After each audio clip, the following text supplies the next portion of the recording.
a fucking blanco, negro, and a damn, I don't know, ¿Cómo estás? pinto bean. Okay. Sí. We're starting out in Spanish. Español for you guys. Hola, ¿cómo estás? Muy bien. ¿Y tú? How are you going to speak for the other person? Yeah. Speaking for myself. I'm talking to myself. All right. What Spanish do you know, Jason? Go ahead. I did the extent of it. Okay. I worked at Wendy's back in the day, and in Ohio, there's a lot of Hispanics that work at Wendy's. So whenever I had Spanish homework, they'd always take it out of my backpack and then make fun of how dumb Americans are as they're doing my homework. So I never actually learned Spanish because they did my homework for me. It was great. I got good. What up, Dadpool? I mean, sorry. Hola, Dadpool. ¿Cómo estás? What's up, Dadpool? Think of the new setup, bro. Huh? Nice Doing new a little- camera. Huh? Doing a little Spanish tonight. All right, Chris, say something in Spanish. Tu madre sucia es un puta. My mother is not a bitch. I said your dirty mother is a bitch. That's terrible. Es un puta sucia. Dirty bitch. That's the extent of mine, and I got a 97 on my Regents. You know whose mom is a bitch? Jason Voorhees. I know whose mom's not a bitch. Jason Voorhees. Nicolas Cage. Oh, I'm not going to talk about his mother. I have no beef with him. It's just him. She brought that man into this world. I wouldn't sink that World's low. gracious gift. We should be praising Nicolas Cage's mother. He should be studied by the aliens. Everybody makes mistakes, you know. It happens. Talk to him or like him. Everybody forgets to pull out every once in a while. Yep.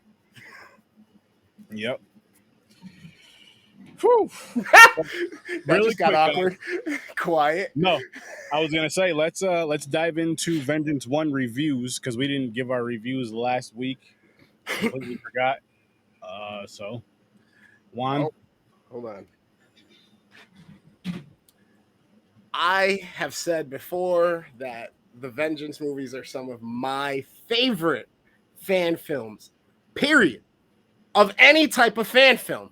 It's up there with the Mortal Kombat fucking Machima one, Legacy. It's up there with some of the Assassin's Creeds and some of the Dragon Ball Z ones. I gave 7 a 7.5. 7.5. Mm-hmm. What about you for Vengeance 1?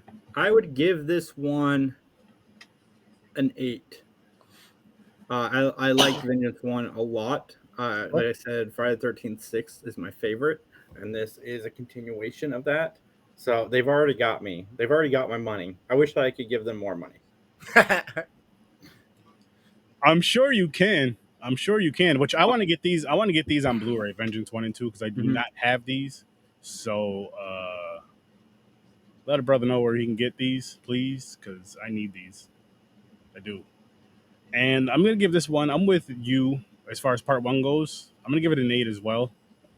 Just, I mean, we already said why on the previous episodes. If you guys didn't see that, go check out the previous episode. Just forgot to do the ratings. We were just so into it, plus with the interview part. So it was just, we just did them now. But oh, Chris. Yeah. You're saying that these are some of your favorites. Yep. From a lot of the fan films, which I know there's some we didn't get to yet, which we will be getting to, which are some great ones. But this being one of your favorites, like across the board of fan film, these 2 films, I should say. That's saying a lot. It is. And it comes down to the same thing like we've been talking about, because we were fortunate enough to have Jason and Pete here. So we not only got some of that back understanding from like how it went for them to do it, but then we got to see the thought process behind it and the care and the passion they had behind it and the details that they kept, you know, the little Easter eggs and nuggets of the fans, that so much so that sometimes you got to go back and you got to realize just how many there are there. And then this one takes it up so much more in terms of quality, fit, finish. There's so many things that I just loved about this, and it left me craving for more. So I do hope that their plans that they have and the things they're trying to do come to fruition. I hope that they end up getting, a huge backer, somebody who can let them literally show the care and love that they did to the East for themselves and for their fans, to literally do it right for the actual franchise and the fandom of the franchise, because they will do an amazing job with the right people and the right money with them. Yes. And just really quick, speaking of Easter eggs, I actually jotted some of them down. Well, typed them down, I guess you would say, on my phone. They're not all in order, but like I was thinking of, and I'm like, I better put these down somewhere. I didn't have a pen and paper near me. I was like, let me grab my phone before I forget them. So it's more of like a paying homage list, I guess you could say. Mm-hmm. Wait a second. I believe that Dadpool. I don't think it would have been in this. I didn't even bother to Google because I didn't want to see what came up, but I 1000%. Icelandic Penis Museum. It's funny because I had seen myself in my head playing this out earlier as I was watching the movie and got towards the end of it. I was waiting for the moment for you to ask me, because honestly, I just wanted to do this. That's what I wanted to do right there. I wanted to stand up. I just wanted to stand up and clap for them because it was fucking good. Yeah, it was. It made me nervous standing up right when we were talking about penises. I can't. Penis museum. I didn't even hear you guys talk about penises. I'm sorry. Like, penis museum. I've just been wanting to do this on live. No, right here, Dadpool's comment. Did you know there's really an Icelandic penis museum? No, I didn't. 200 on display. So it's all ice sculptures of dick? When they mentioned that in this movie, I didn't doubt it. I'm like, that's probably a real thing. I'm not going to Google it. No, I'll just take your word for it. Take your word for it. That's all. The rest is none of my business. That's not, we don't need to be so damn nosy for everything. Oh, but anyway, so with the Easter eggs, which is why I really, really enjoyed this film and why I'm going to give the rating I give it when I give it. But from Friday the 13th Part 2, we had the Sackhead Jason. Mm-hmm. From Part 6, we had the RV. There were some kills in the RV. Yes, we didn't see them, but it was just paying homage to Part 6, of course. Also, the Gravekeeper. When Tommy Jarvis says, Jason's not in the grave, and the old dude says, do you think I'm a fart head? When the guy says his uncle so-and-so used to call him a fart head, I think his Uncle Martin. That was from Part 6. The guitar kill in Part 8. Pamela's head, the original. And then Hung with the Arrows, the original. Final Destination with the traffic jam and then the kills. But of course, it was different types of kills, but it was the kills. You have the Evil Dead book, of course, again, the Necronomicon. Mortal Kombat, Heart Pull. And then Friday the 13th, Part 3, the 3D letters at the end. Okay. And then Darcy Moss was in Part 5, I believe. If she wasn't in 5, she was in 6. But I believe she was in Part 5. And the Necronomicon was also in Jason Goes to Hell. Yeah. Yes. I got one. Haddonfield mentioned again. Yep. I like that. Yep. Lupin and Jason, which, we learned about or Lupin and Myers, because we learned in Rose Blood. I was going to say, does that kind of tie it with it? Yeah, I'm pretty sure it does. Peter just messaged me, said it'll be on in about 10 minutes. Nice. I'm pretty sure it does. We're going to be able to ask him. I wonder if there's grand plans for this. Maybe not so much now because of all the stuff they had to go through making all these. But I wonder if there was plans to incorporate some of the Haddonfield references and some of the other references they had into a third movie. I mean, Rose Blood had blatant. It was there. You know what I mean? So, but let's really quick. Let's just jump into the ratings now, so we don't forget again. Because I know how deep we're going to get into this. So, okay, going around, pull you guys up again. Start up to do Jason. Just ratings, no reason. Then we can dive into the reasons right after. 8. 8. Yep. Go ahead and say it. That's how you fucking do it, boys and girls. That's how you make a fucking movie. That's how you make a movie that's dedicated to the fandom and dedicated to the story and the characters that you love and you show your love and passion. Fucking 9 all day. It was clear. The cinematography was good. The lenses they chose, the lighting, the way they got certain shots. Fucking right. All right. Everything he said, honestly, but the rating's going to be different. Of course it is. The rating is going to be An 11. a 10. Nice. And a huge reason, not only because the movie was so dope, but what also helped make this movie dope was all the fucking Easter eggs they had in this movie. Mm-hmm. And which means, of course, it gets, again, shout out to Dadpool for creating this for me, Nice. the Sir Sturdy stamp of approval for sure. As a matter of fact, I'm going to say part 1 also gets this same stamp. Let's just double stamp them because these two are some dope films, and I highly recommend them. I highly recommend them, guys. Agreed. Like these are deserved, even if you wanted to. Which real quick. Yes. Oh, sorry. Yeah. I didn't realize I was still up on guys. I'm sorry. I apologize. I was No, you're good. passionate about it. Yes, the TCM with the bus. Yes, which makes me want to go back. I know we reviewed that earlier this year, like actually the month it came out, January, February. Which I do want to get on. Like after this whole thing and after the next thing, I think that's something I want to start doing. But for movies that drop to streaming, just start reviewing those like either that Tuesday Right or away. I'll say that Tuesday or Thursday if there's no indie stuff going on. But if not, then definitely that Tuesday. Just to kind of get them in there because it was fun doing that, like when the conversation was going. But anyway, back to this though, like again with the Easter eggs, and it was just like it was thrown in there to the point where it was like they wanted you to see it, but again, you had to be a fan of the franchise, and as someone who had to watch it quite a few times and just see certain things, you're just like, oh wow. And then other horror movies in general, which I just always think is cool when they, again, like we said before, when they do that, and it continued with the story well. The kills were fucking awesome again. Mm-hmm. The fights were awesome again. And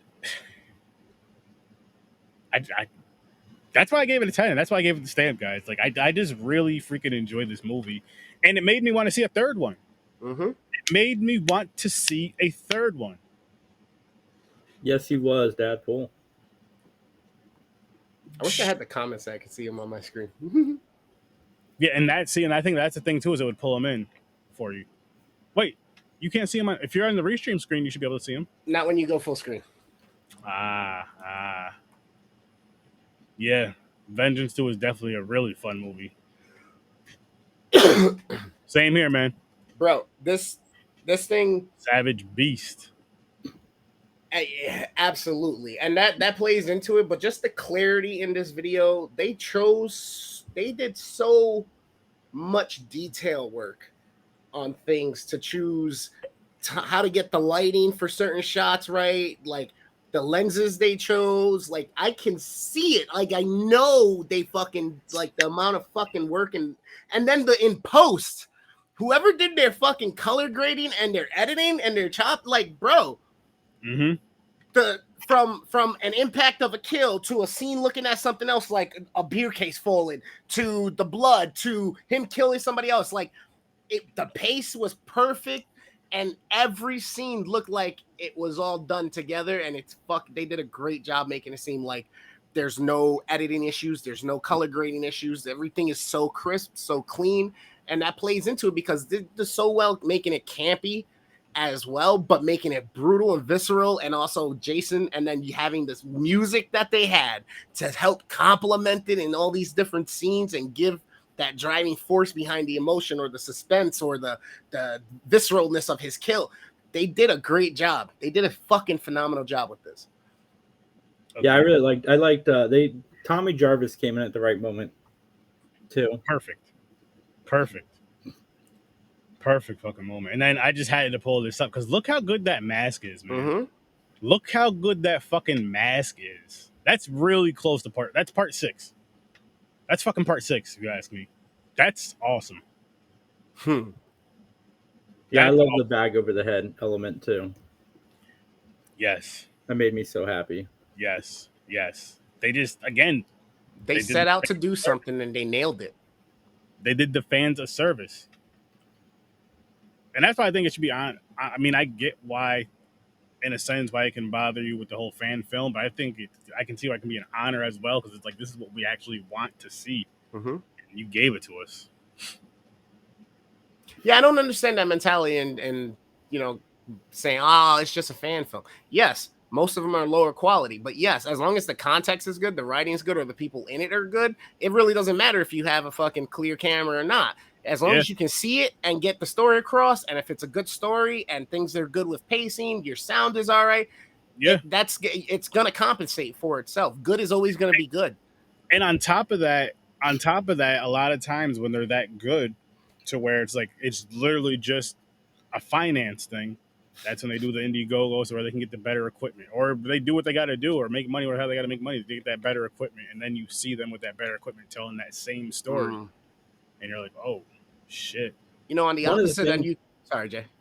One of the things I like about this movie and Roseblood too is a lot of the horror movies in the 80s sequels, they didn't have a lot of continuity. Mm-hmm. So the fact that we have Friday the 13th 4 through 6, Vengeance 2, and now we have continuity with 7, connecting it to all these other movies, because 7, 8, 9, and Jason X, there is no continuity between those 4 movies at all, except for Kane Hodder's playing Jason. But thanks to Roseblood, we now have some continuity between those 4 movies, and that's what I like about these fan films, is it's creating continuity. Like the biggest continuity issue is Nightmare on Elm Street. I hope people make some fan films connecting that, but like I really dug these films because they just continued the continuity. That's why the Jason or the Tommy Jarvis story was always my favorite, because it's the only continuity we had in those movies. Yeah. The cameos were perfect in this as well. Tamara Glenn from Halloween referencing Haddonfield. Darcy from The Last Drive-In. Loved it. Yeah. Is my TV? Yeah, you're glitching. What the fuck, guy? I just took off. I had this other camera. Where is it? This thing is like $500. This thing, right? I had it on last time we're on, and it was so like crappy and pixelated. My buddy's like, "Oh, you got to mess with the light." Stuff, yeah. Let me I don't know. Maybe back off. Let me log out and I'll log back in. Let me try that. I can just put you backstage. You don't even have to log out. I can just do this. But yeah, I love that we're creating continuity with these movies, and I really hope that some fans can do that with Nightmare on Elm Street, because that'd make me so happy. Now listen, there is some fan films. There are some decent out there, and you know what, guys? I got a surprise that's coming out. This one, I'm gonna let you guys know. I'm not letting you guys know what's coming out next, but like when we get back to the wheels, I did find some fan films over on YouTube that I'm throwing together. So from there on out, as long as we can keep this fan film and indie wheel full, Thursdays are going to be strictly like indie. Thursdays going to be strictly indie. I'm telling you right now, if you do not invite me on for the Dylan's New Nightmare fan film, I will scream. Well, Jason, I tell you this all the time. The door is always open for you, my friend. Good. I'll be there. There you go. I want a sequel to Nightmare on Elm Street too. Okay, I'm taking us down a rabbit hole. But yes, no, I love Vengeance because it continued my favorite stories. And that's literally the point he made, and I think is like why it works so well, and they did so good with the details, because they were filling the holes. You know what I mean? It's already there. The universe is there, but they said, "Hey, let's elaborate on this. Let's expand it, and let's build it all together and bring it all in and make it all part of it." So there's you can't deny that this is a goddamn F-13. So Aaron, thanks, man. Thank you. That means a lot. Oh, yeah. Hey, Aaron, just so you know, I jumped out and went on StreamYard, and I'm fine. That's odd. I took the USB out, put it back in. I went on StreamYard, it was fine, but I just messed with it anyways. I mean, I am in a USB hub, but so was the other camera. The other day. So I don't know. What if you switch cameras? Well, I did switch cameras. The other cameras. Did you see how bad I was the other day? I don't remember, to be honest. Oh, it was just you have no idea, bro, how mad I get. I pay let's say you're going to buy something and it's $200 and that's what works. I'll buy the $1,000 one. And the reason why I'll buy it, because I don't want this fucking shit to happen. I want no excuses, because no matter what, it's my fault. That's how I see things in life. And here we are. And the other one didn't work, and now this fucking thing's. But I went on StreamYard and I went on another one and it OBS, and it didn't do it. It's weird. Yeah. Let me try one more time. Hold on. Maybe I'll switch back to the shit camera, even though it's the more expensive one. kick me out for a second. Yep. Yeah. That's awesome, Dadpool. You're gonna have to message me at 3GeeksJ and hit me up. You know what, Dadpool? Please. Drop that right in the Horror Search 30 group when you get a chance. Yeah, that sounds good. Jason's over there trying to keep secrets from me. Let's put it out there so we can all see it. I like this movie a lot. Especially, he wasn't lying when he said the second half of this movie just runs. And I want to see more Elias Voorhees.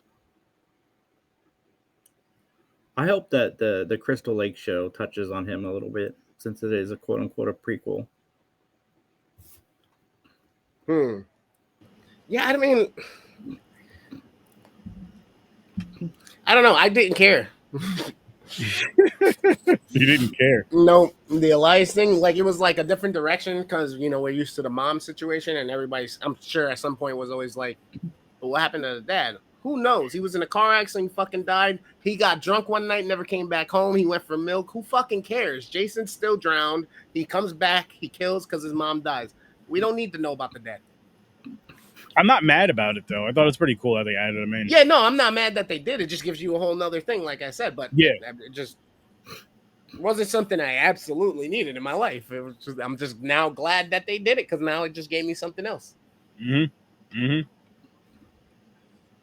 Something you didn't know you might have wanted. Maybe not exactly. Needed, wanted. You're just like, oh, shit. Exactly. Wow. There's a lot of things I want now after watching these movies.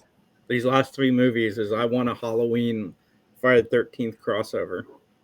They do have, I seen one on YouTube, which I'm going to have to bring that out. You know, we'll bring that out. Make a movie called Halloween the 13th. And don't even bring Michael Myers. Just have Jason Voorhees portray the people of Haddonfield. Like on the 1 year, on one certain time that it was Friday the 13th, or, well, no, it can't be Halloween on Friday the 13th. Never mind. Halloween the 13th. Stupidest thing I ever said. Jason terrorizes Haddonfield. No Michael Myers. Let Jason destroy that town. Bring back Jamie Lee Curtis. Let's go.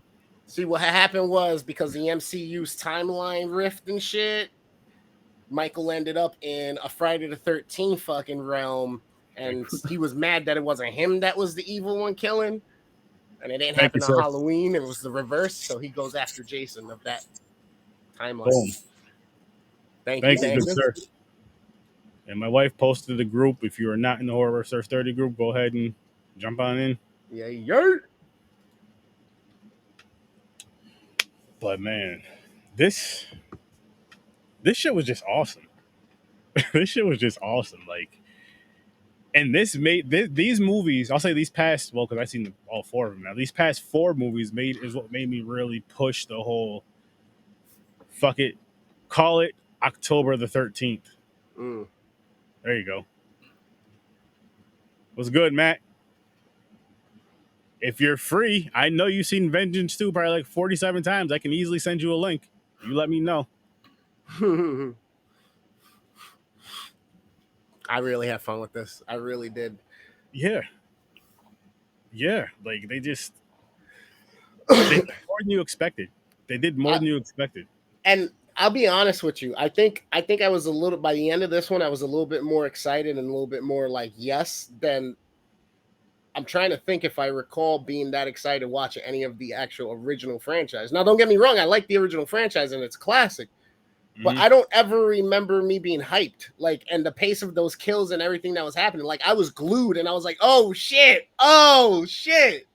I was like, okay. Like, I really had a good time with it. There you go. You got to just turn down your brightness a little bit, bring up your contrast slightly. Oh, so this $500 camera doesn't fucking have that. And that's what I said to my boy. He goes, "Oh, you got to download this program, go in OBS, set the settings through OBS, then download this program again. Then when you go live, it has this." I'm like, "Yeah, right." Now, I couldn't get back on because this $500 mouse and keyboard that's brand new doesn't fucking work. And every like 5 minutes, it shuts off. And we don't know why. We can't figure it out. So, bro, I'm about to punch every one of you motherfuckers through the goddamn TV for no reason. I'm okay now, but I just want to say thanks so much for what I'm hearing. You guys really love it, and you're saying canon and stuff. So, did you talk to Brooks? Should I grab him?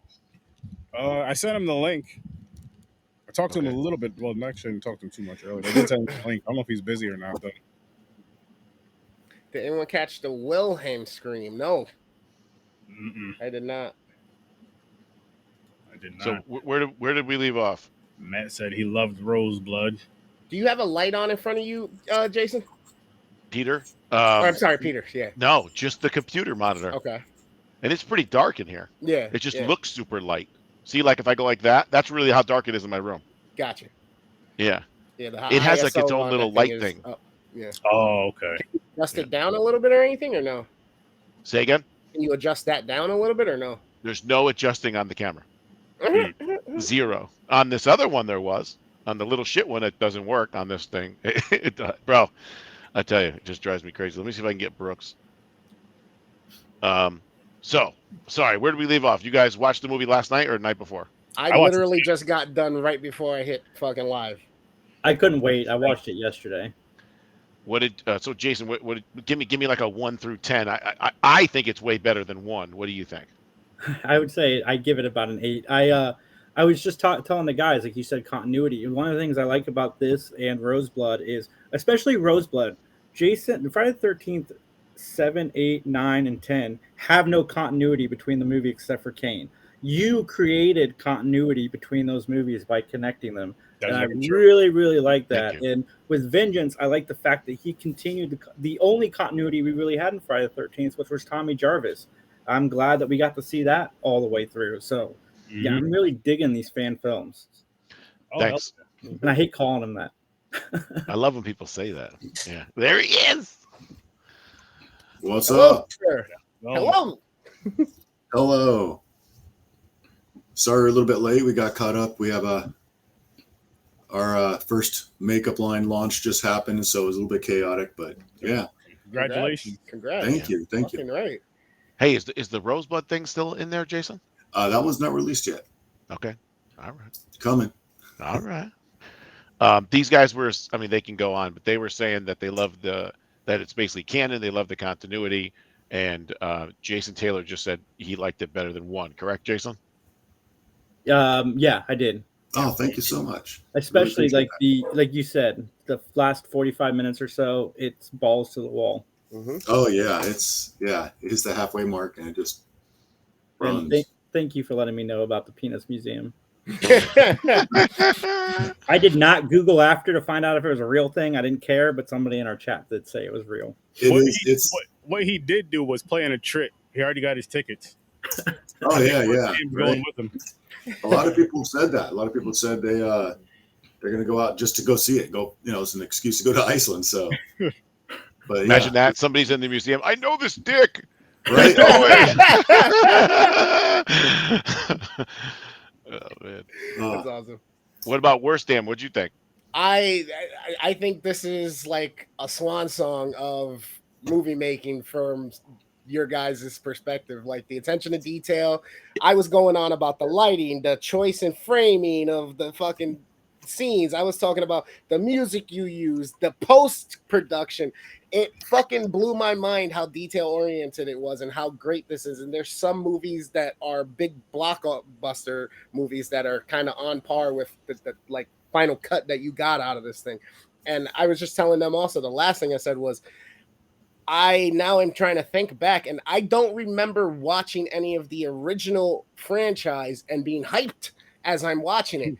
I fucking love this part too. I fucking love this part too. Like, I stood up, I clapped, like I could not wait for Sturdy to ask me the fucking question.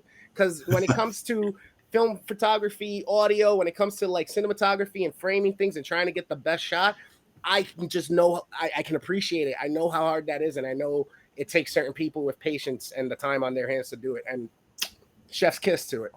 Jason, thank I got to ask you real quick before we get to Sturdy. Did you, I know that you said it'd probably be a little while before you make another film like this, but when you were making 1 and 2, like in the back of your mind, did you have an idea for a Halloween crossover? No. Okay. I mean, we entertained a couple of, we want to put some Easter eggs in and do a couple things, but, we wanted to, in the end, kind of stay true to the source material of what we're actually doing here. And being a sequel to part 6, we were already introducing the Book of the Dead, and a couple other elements of, Elias Voorhees. So we don't want to just shotgun approach and throw everything into the sink, so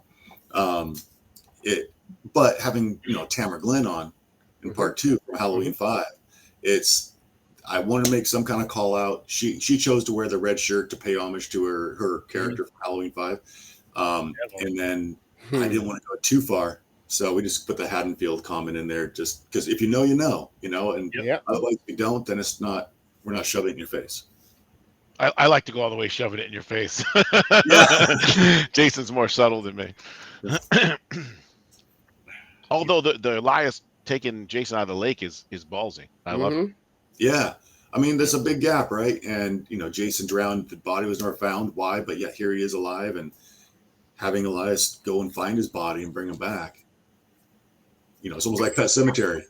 Honestly, Jason, I think that gap helps it though, because again, like you're saying, you don't know, there's nothing in between. Now you put that in between, people it's like, okay, cool. They either accept it or they don't. But I'm like, why wouldn't you accept it? Because nothing happened. At least something's happening, and it's tying into the movie. It'd be different, like if you just showed that happen and then didn't explain it at all. Just put that there. Some dude put Jason on the beach that just left, and they're like, what the fuck was that? And I believe it too, because I believe that it wasn't Pamela that pulled him out of the lake. Like that makes sense because in 1, she definitely was very upset that he was no longer there. So. And it gives Elias some relevancy and some tie into Jason's story and the history of everything and purpose too. And how he's not super old. Yeah. I mean, and then Elias having multiple death certificates. So, he's been playing with this whole Book of the Dead thing for a while. So something more to it. The sins of our father. Yeah. But yeah, it definitely added more in. And for me, I'm gonna be honest with you guys, the Easter eggs just did so much because I was like, oh shit, I'm actually catching them all this time. I was catching them, and then I'm like, wow. And then they make it tie as well as you guys made everything tie in. And we were talking about the mask earlier, how well that mask looks. I was like, this movie's a 10. This was just too good. Oh, dude, thank you so much. Thanks. As the movie's going off, when it shows that last scene, I'm like, I wish it was a fucking part 3. I wish it was a part 3. Even if part 3 is the one to just wrap it up. But that's pretty wrapped up, Put a nice bow on it. I was still waiting for the hand to come up. Waiting for the hand to come up.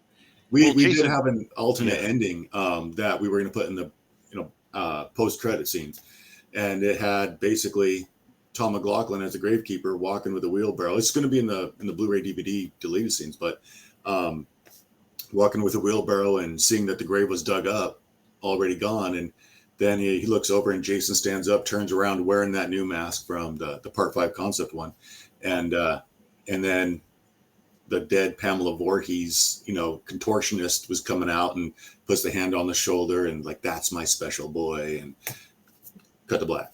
Oh my God. Yo! Can I get some credit for the hand, Jason? You can. I can. get fucking credit? That's Peter. Yeah. and then they shot it. He didn't even tell. Like I wasn't there when they shot the contortionist thing.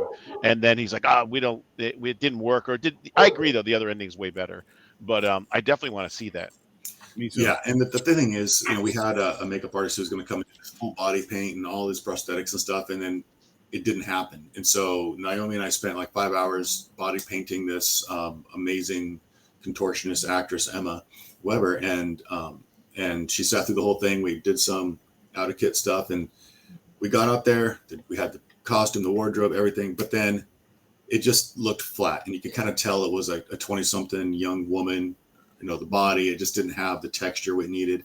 And we didn't have any prosthetics to add to it. So yeah. It was just paint, and it didn't Didn't look the way we wanted. So at the end of the day, I was like, I don't want to take away from what we just experienced to get down here and blow it with, you know, bad makeup or bad effects that we just kind of did. So, this is Naomi Meacher Miller, lead makeup effects, special effects artist for the movie. Shit, really? My significant other, yeah.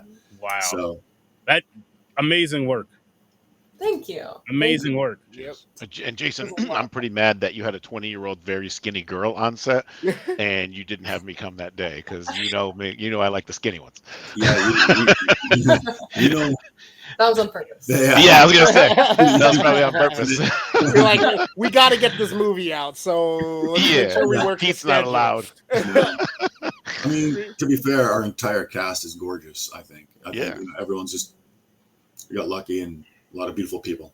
Especially the girls who are now older are amazing for their age. Just amazing. Yeah, Sanaya, Kelly, they're beautiful people. Ruby, Darcy. Yeah.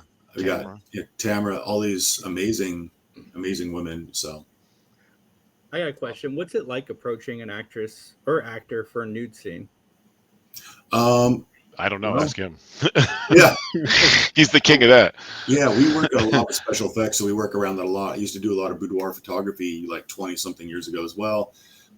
So I'm not shy about, I mean, obviously I'm Louis with my dick out the whole, you know, in the museum. So I'm not shy around that stuff.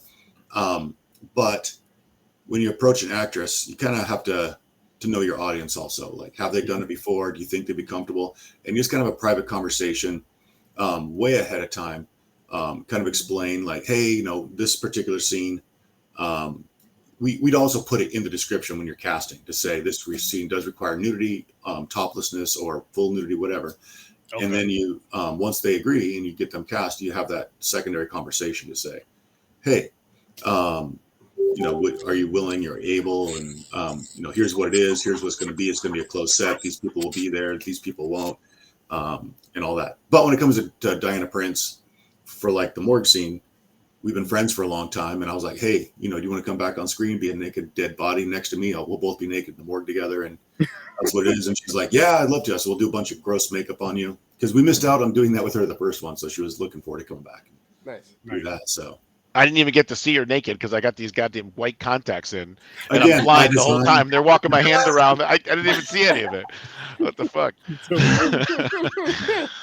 How do you rip apart a guy's skull that big? I thought that was The funny thing is, he Marcos me. It's like a FaceTime app one day. He's like, hey, man, can we make fun of your head? I'm like, yeah, fuck yeah, go ahead, man. Put it in. Just want to give you the respect to say, nah, you know, but. Yeah, no, it's all right. You know me, I'll get mad for not asking. Right. Yeah.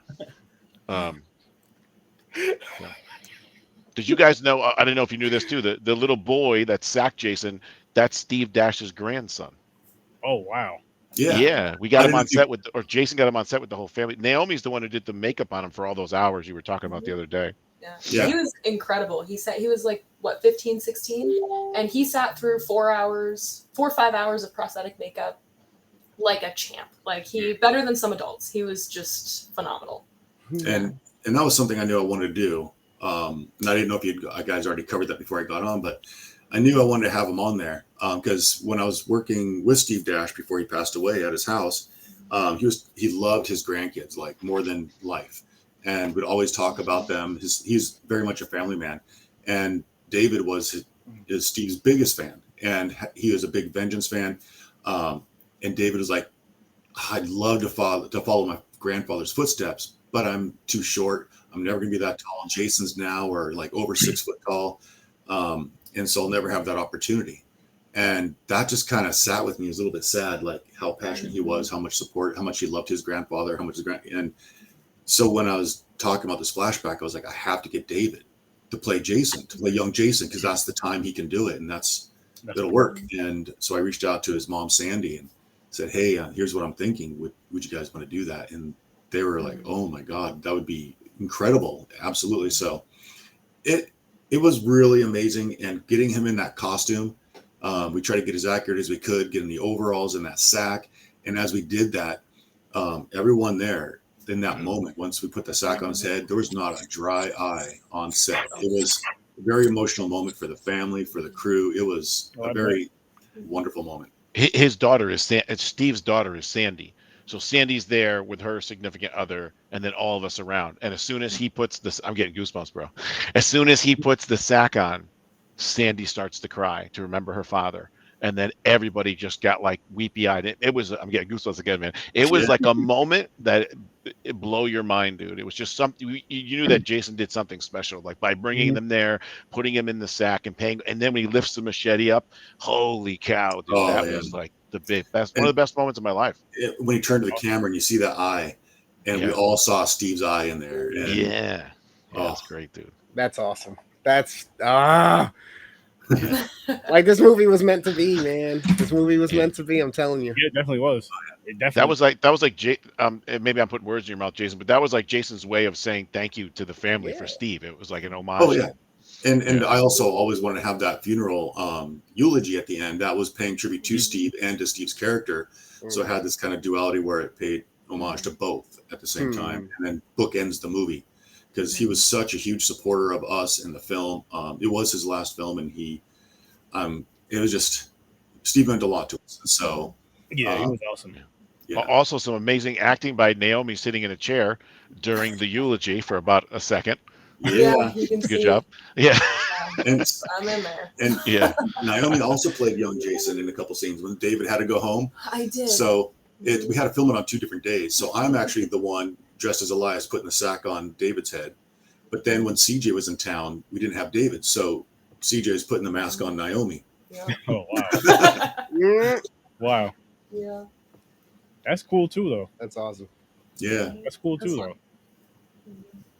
I'll tell you, every time the past few episodes we've had, me and Sturdy will have conversations either after or the next day or something, or I'll text him like after the show it's over. It's like 45 minutes later. I'm like, man, like this is good. Like this was really good. He's like, bro, I'm telling you, this is so great. Like all this stuff. Like you guys did awesome. You guys did really good. Thank you. Really, I mean, it means so much to us because it is a lot of time and work. We end up going, we need to do something. We really need to do something. We need to create something. Let's try something. Like we got to shoot something. You know, and I love that means like more to me than almost anything because I'm that way. If I see something that I really like, a movie or anything like that, and it inspires me to make something, not to copy what they're doing or anything, but just it makes me feel creative. That's like my biggest compliment I feel for a movie is it made me feel creative and it made me feel like I want to do something. So you saying that that means the world. Hey man, I hit my buddy up. I have his $700 camera sitting in front of me, and that's why my shit's so clear right now. So I'm getting ready. The content's about to flow. Nice. I appreciate it. I definitely do because I needed a little kick. I was getting there, but something just wasn't letting me get that final off to go. And so far, these last few podcasts have been part of that catalyst. Just my advice: just do it. Like, why Jason not? Tell you, just like I'm going to do it one day, and you write, and then you call somebody. Hey, do you want to be an actor? You just get that wheel going, and it'll just go from there. That's it. Momentum. It builds. It's a snowball. Hey, where can I get replicas of the Jason Hood and mask from Vengeance? Is it available? Marcio. The mask, Marcio Charlie. Was it Horror Costume Studios? I think so. Nice. Yeah. So he's that. The mask itself, you can go to fiberglassmasks.com. They're making them. And then, some of the backers who supported the film, they had them there as well. So I don't think there's any of them left in our current Indiegogo, but no. Yeah, Dadpool, fiberglassmask.com. You can get both versions of Rosebud, and you can get several versions of Vengeance 1 and Vengeance 2 on his site. We worked out a deal with them. Nice. Nice. Yeah.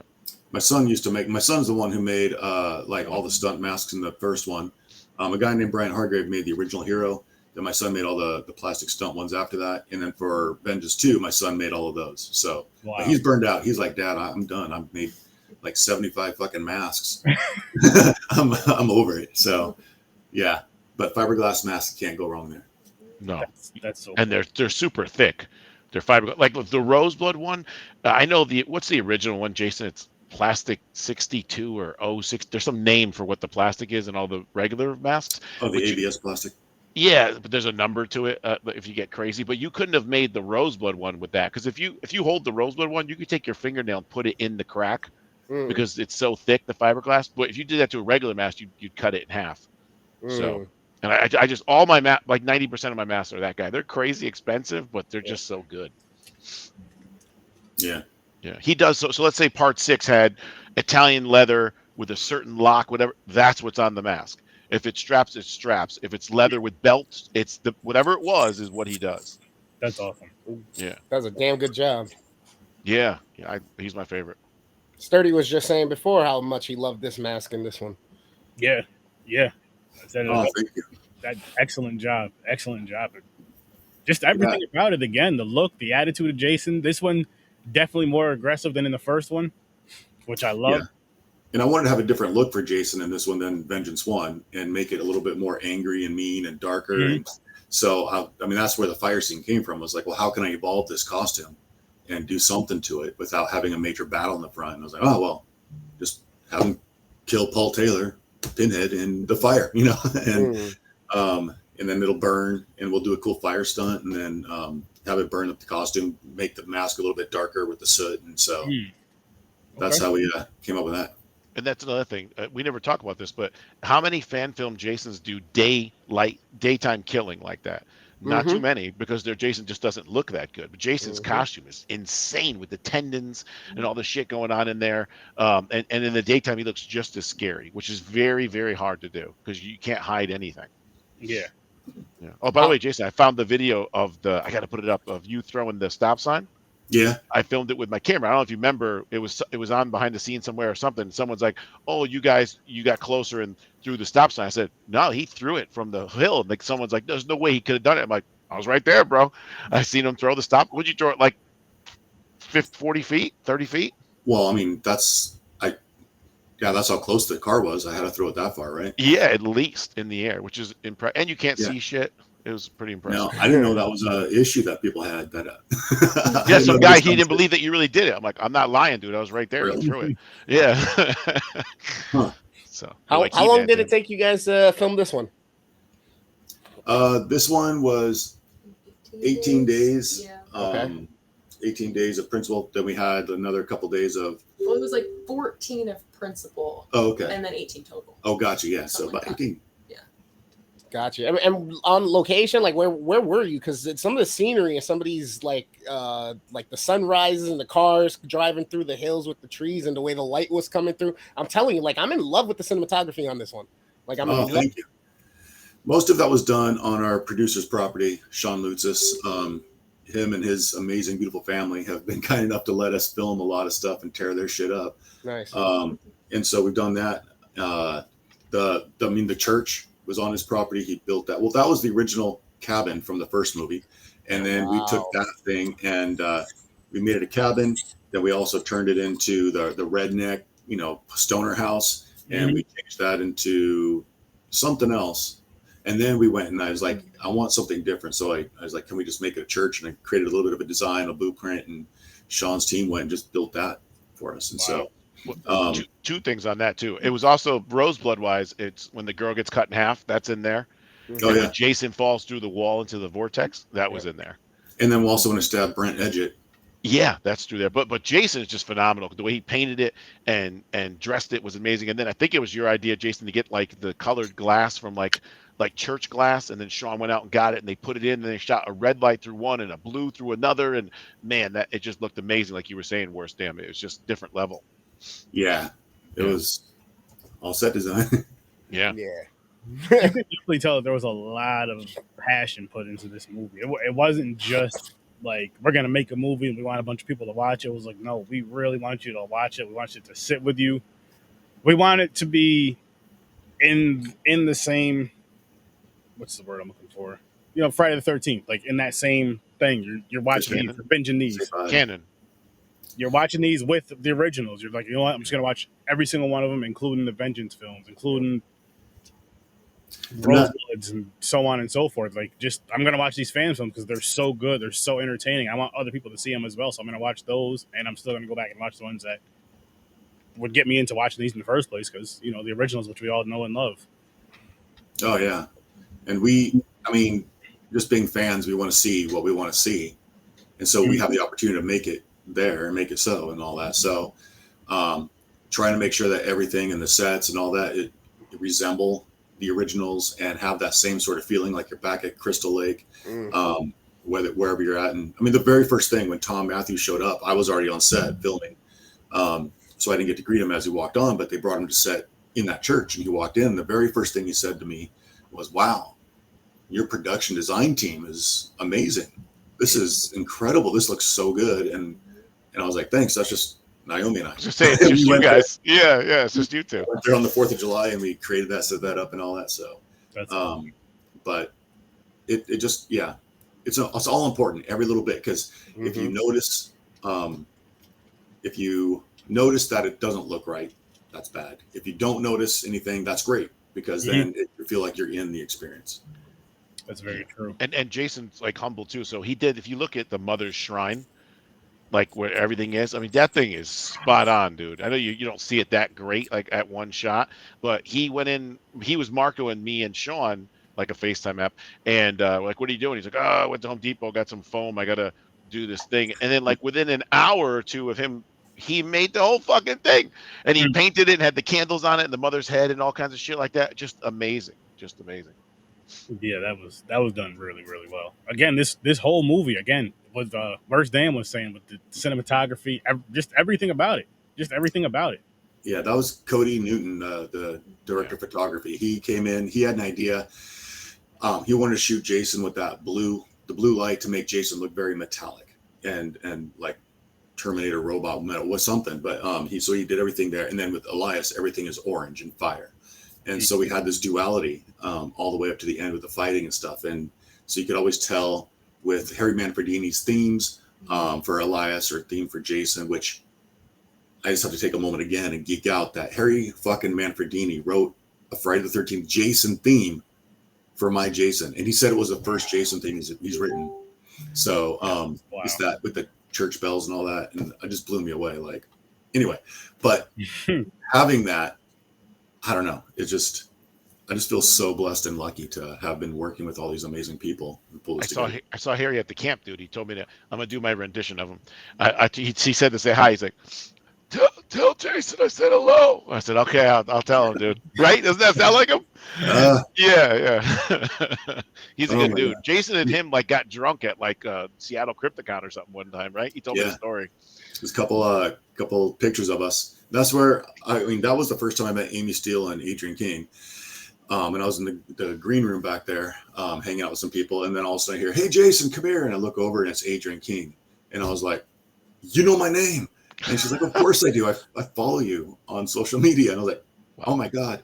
And so I walked over and she's like, "Hey, I want you to meet Harry." And, "Hey, Harry's Jason." And Harry's like, "I know who you are. And when are we going to work together?" I'm like, "Now, can we talk about that?" Yeah. And he's like, "Yeah." So we just sat there and at the table and just had some laughs and drinks and talked about how hot girls are, because he's a ladies' man, you know. Bro, that's how him get along. Yeah. And so anyway, we were having some drinks. I don't remember what it was, but then we cheersed and agreed to work together on the stuff. And someone was in there. We had a pro photographer taking pictures, and I had no idea. And then those surfaced, and so I was really grateful that the moment was captured. That's awesome. That was one of the things that I hit on, that I was like, the sound choices.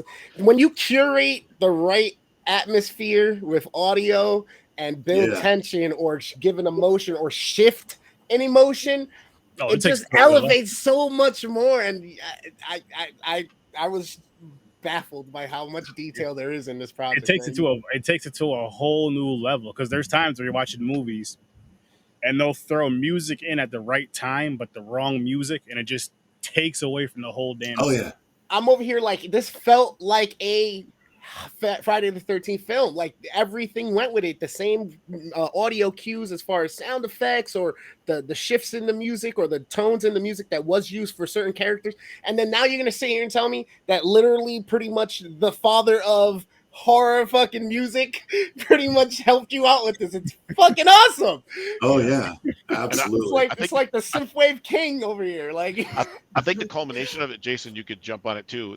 I think the best part of the movie, where it was Jason looked the best, the lighting is the best, Cody did the best, and then Mhm. Brooks threw in the part 6 music is when Jason came out of the shack, the church, and the lightning was hitting like the lightning hit in 6, and it was going from sack Jason to part 6 Jason and back and forth. If you look at Tommy, his clothes change during that same time. He goes back from 6 to normal. That happening and him walking and the flashes of the light and how they did that, and then Jason adding that part 6 when they were standing off from each other, bro. That was like that's like the best thing our team is really them. But I mean, as a team, all of us together all these years have ever done, and I was like, holy shit, And putting that is CJ so Graham, good. putting CJ Graham back in his original Jason costume to fight Tom Matthews, Tommy Jarvis in his original Tommy Jarvis costume, and having that PTSD flashback. And just, I mean, there's like, you know, part of me that was like, man, I really would love to be facing off with Tom Matthews right now, and doing this. But as a fan, it's way cooler to see CJ and Tom Matthews do that. And so we were all just geeking out and having them stand together. I remember like standing outside that church while we're rehearsing and practicing, getting lighting set up, and we're just looking at each other like, oh my God, we are watching history right now. Yeah. Like, this is the first time in 30 years. This is what people want to see. And we're here in person. It was just an amazing feeling. Just incredible. And then watching the cinematography and then Cody getting into that 1980s framing and the lighting to really get that vibe.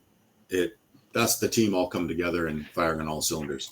I'm smiling so hard because it is so hard for people to be in the moment of what they're doing in their crafts and appreciate certain things like that until months and months later after the editing process, until the reshoots, until it's done and it's out. And then you got the response of it.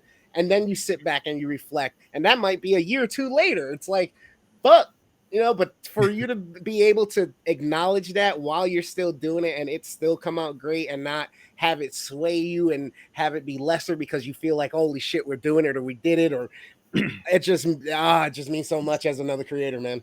Oh yeah, you can't help but feel it because you're getting slapped in the face with nostalgia. Like you're sitting there, like busy as fuck, and you're looking around like, okay, what do we got? We got this going, got like lighting, we got whatever, and then all of a sudden you stop and look and see these two in the lights, and you're like, oh.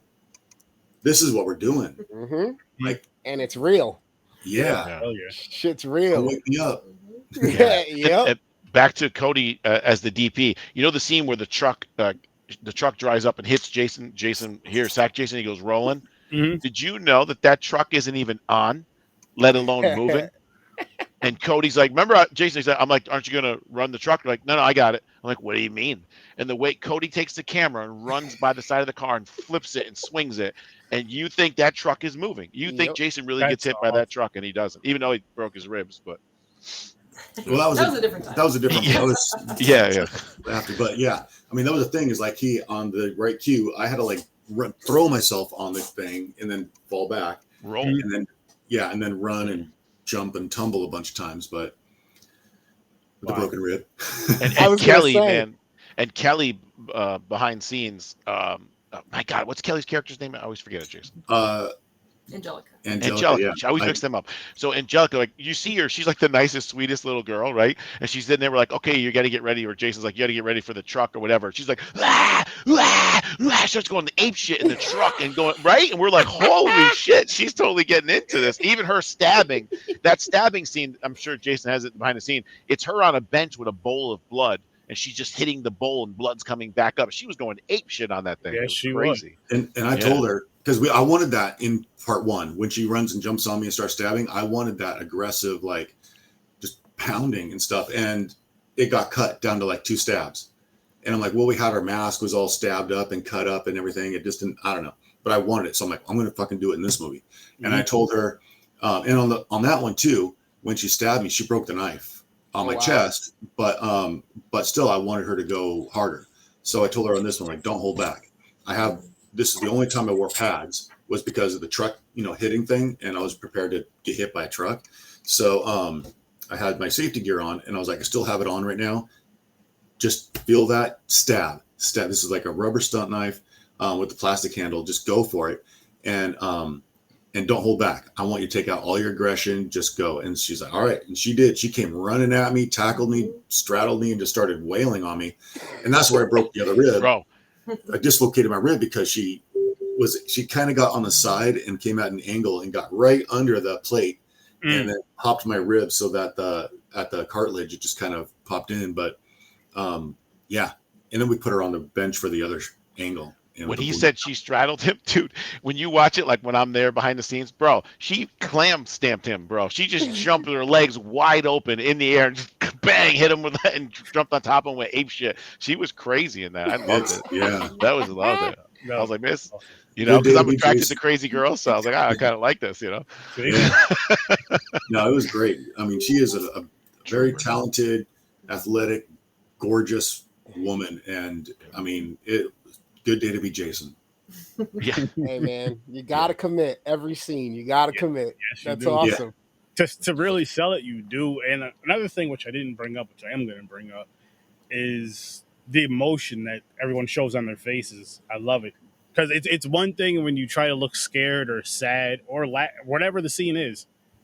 If you're not selling it with your facial expressions, it hurts. It can hurt or help a scene if you're not doing it with especially for something that's emotional.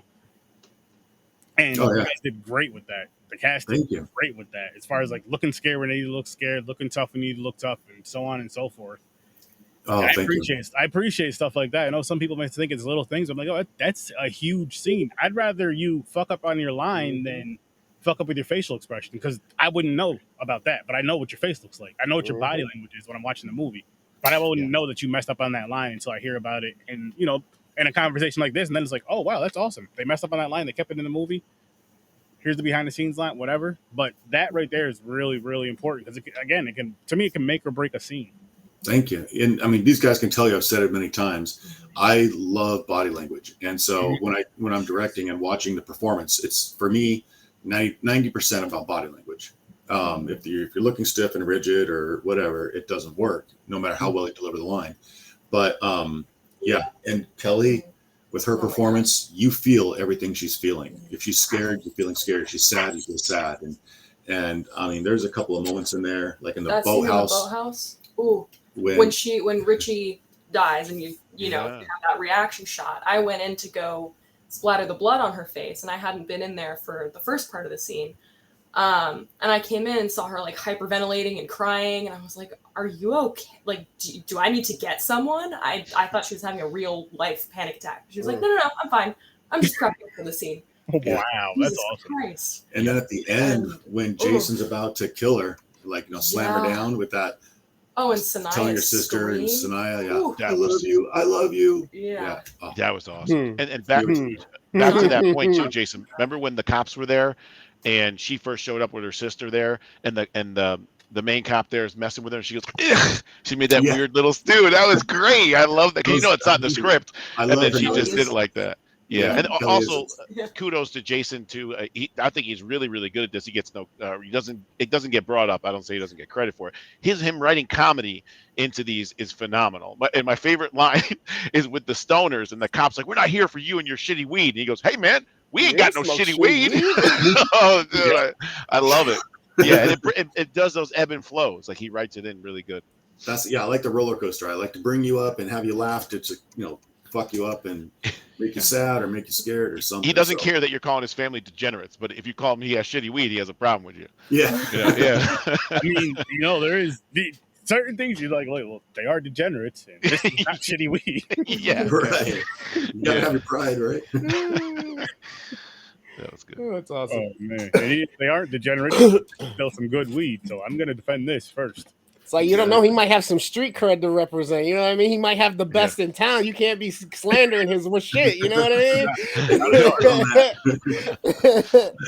Like, no, we don't do that around here. No shittiness here.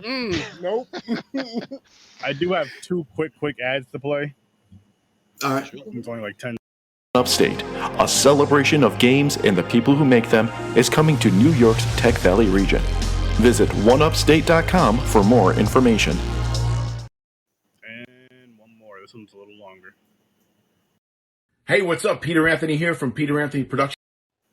Oh, the wrong screen shape. Oh, you're gonna play the fucking cameo? But it's wide. It's you gotta make it 16 by 9. Yeah, it doesn't fit. I know what to do. Hang on. Oh, that would have been so 30. great, dude. That's great. Wait, or it's not. I won't let me switch it to that thing. I'll get it out there for you Like, guys. I gotta, Yeah, no problem. but I gotta entertain for a second. Let me get my balls. I gotta juggle. that was a cool surprise though to see that. I was about to pull it. I got another idea. I got one I more. shot it long way, so it might Yeah. not go. Yeah. Because Cameo doesn't let you do the 16:9; it only lets you do the up and down. Oh, so when you send it, so it sends. Yeah, it's 4:3 or whatever it is. It doesn't let you do 16:9. Okay. I stood up and clapped for this fucking thing when Sturdy You did. asked me what my rating was. I'm not sure if you were. I did. can't remember if I did it again when you were here or not. I'm just being Yeah. lazy at this moment, but I'm telling you, this is a swan song for any type of filmmaker or creator that just go for it. You know what I mean? And pay attention to your passion, stick to your fucking vision, and just go have fun and be true to it.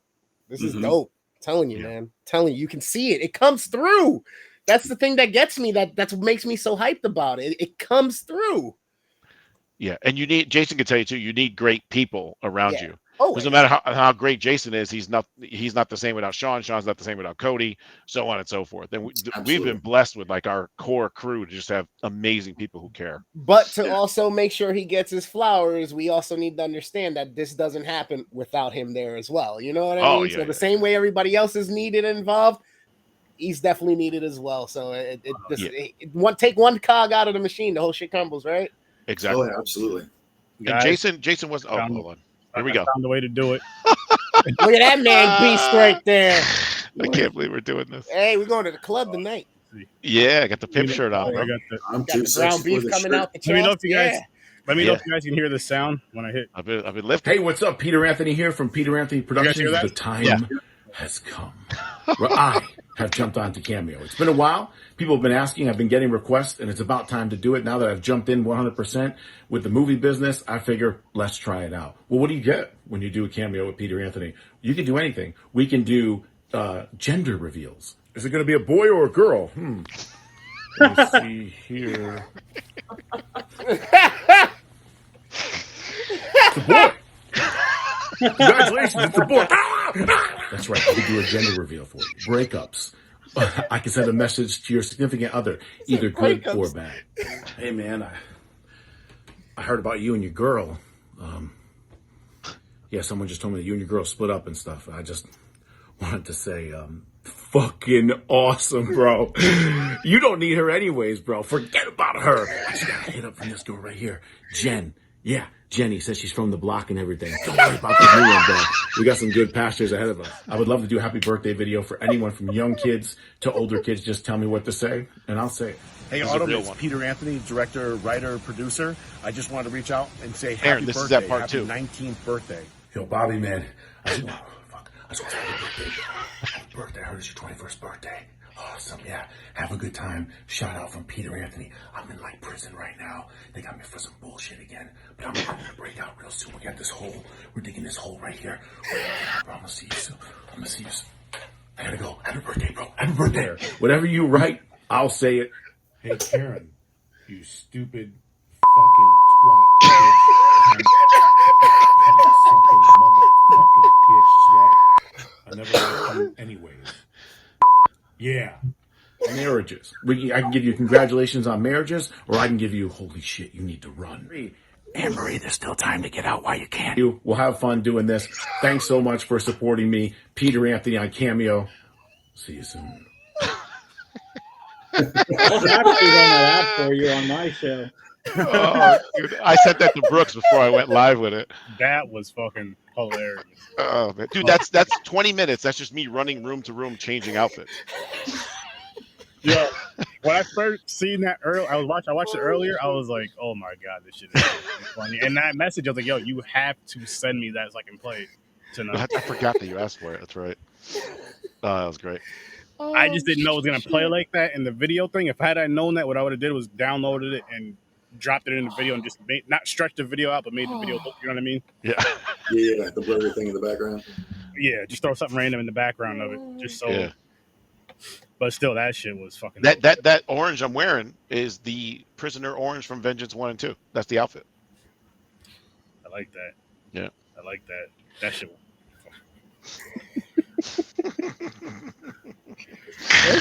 Shit. Oh, man. Hopefully I get more cameos from that now. Just from you You playing. have next movie you make, you have to have that as like a delete, not a deleted, just like a bonus thing. That right there at the end, because especially people that don't know you how we do them. What the fuck is this? Yeah. Well, Join my Jason knows. Patreon. As part of the Patreon membership, you also get. Jason knows I'm like that, so it's just been a while since I've like displayed it. Oh yeah. Your stamp on your films is promoting your cameo. You want me to do your cameo? You seen I'm in this movie. You seen I produced it.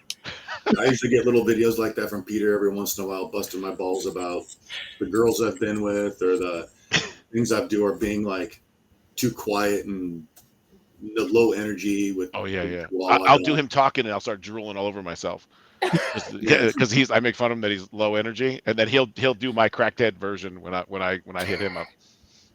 You did it. I think you did it in one of the interviews. We didn't put it in behind the scenes for Rosebud, but I'm going to do it in like the one I'm making now. Where, ooh, I got an idea, like that thing with the monkey thing. Yeah. The gorilla breathing. Yeah. That's the one you get excited about an idea and you hit me up.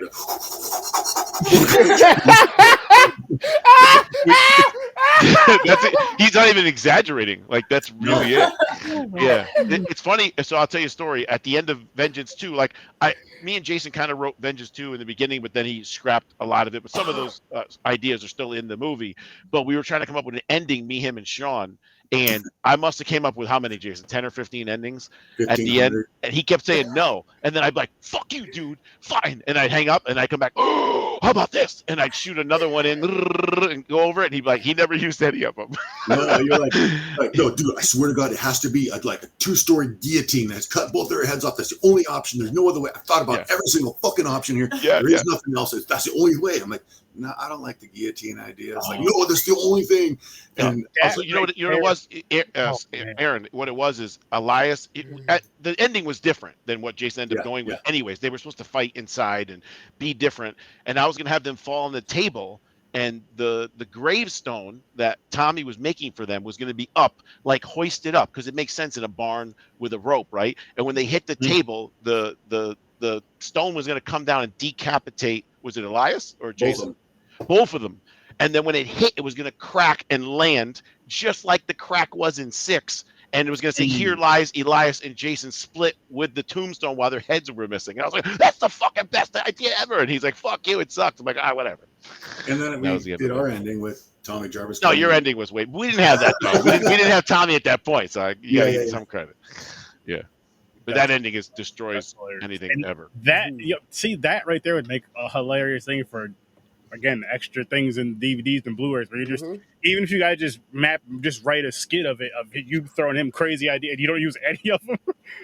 And then to top it off, like say that the way that you show it to Peter is show just him watching the end of the movie. And you're like, fuck.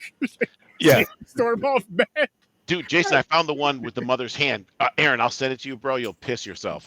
So at the end, I always end with some kind of weird sexual reference because I'm an idiot. So I was telling him, I'm like, oh, yeah. I'm like, and then the mother's hand is going to come from behind over the top. And I go, what do you think about that?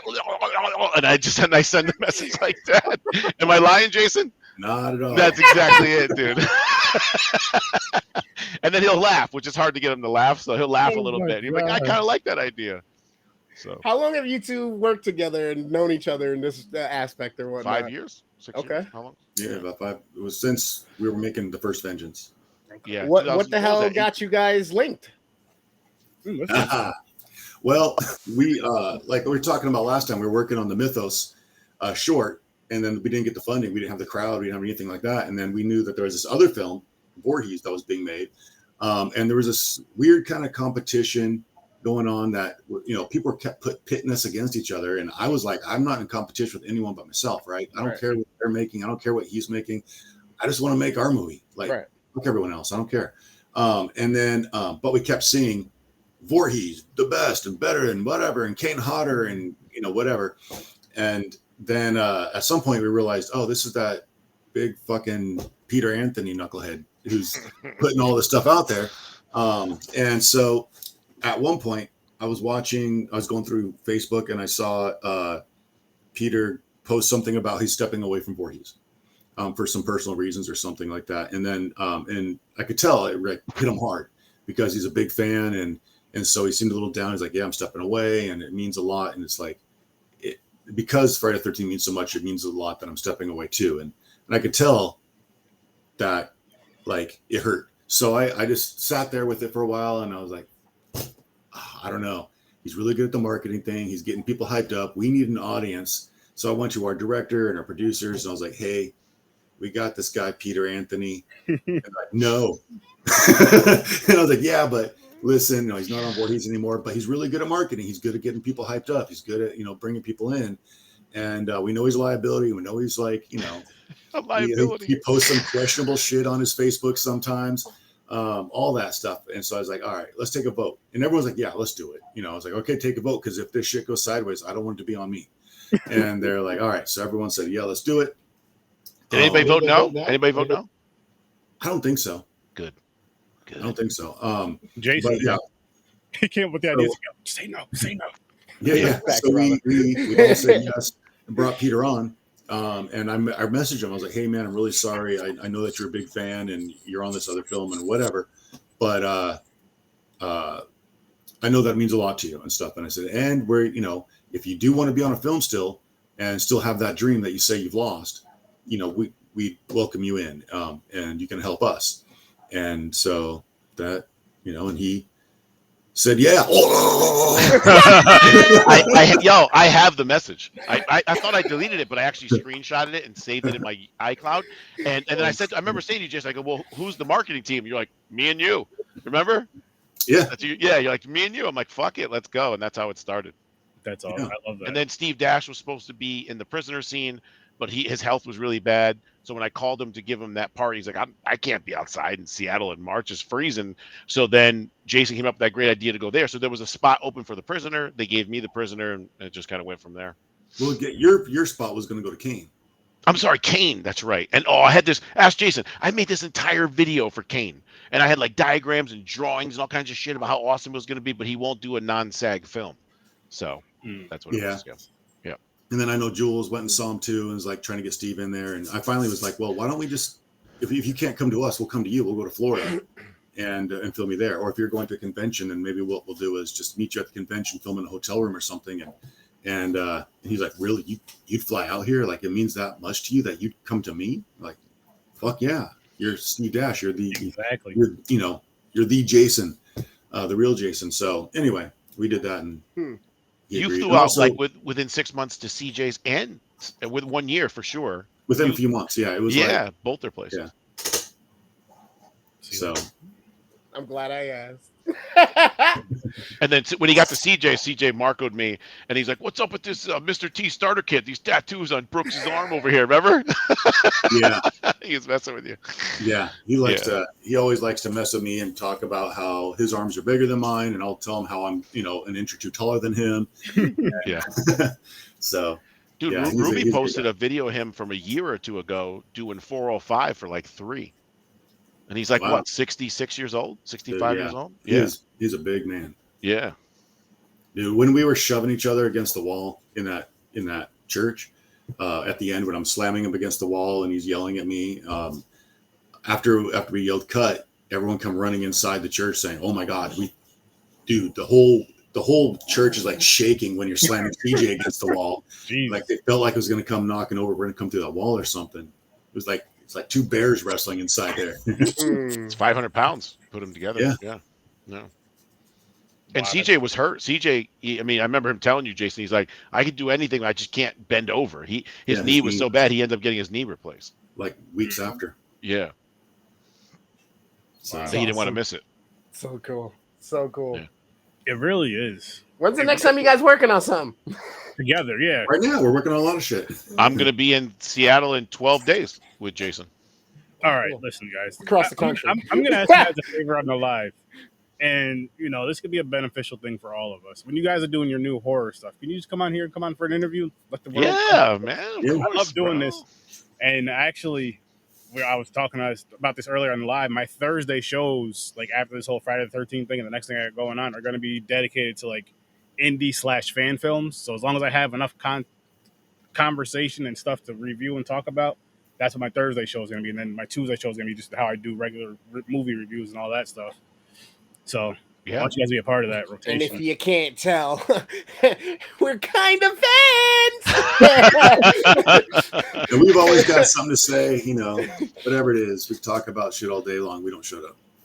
Yeah. And that's another thing I love, man. And this goes out. This is no disrespect, but listen, when you guys go onto podcasts and you're promoting your films and you're promoting your content, promote it, talk about it, be proud of it. You don't.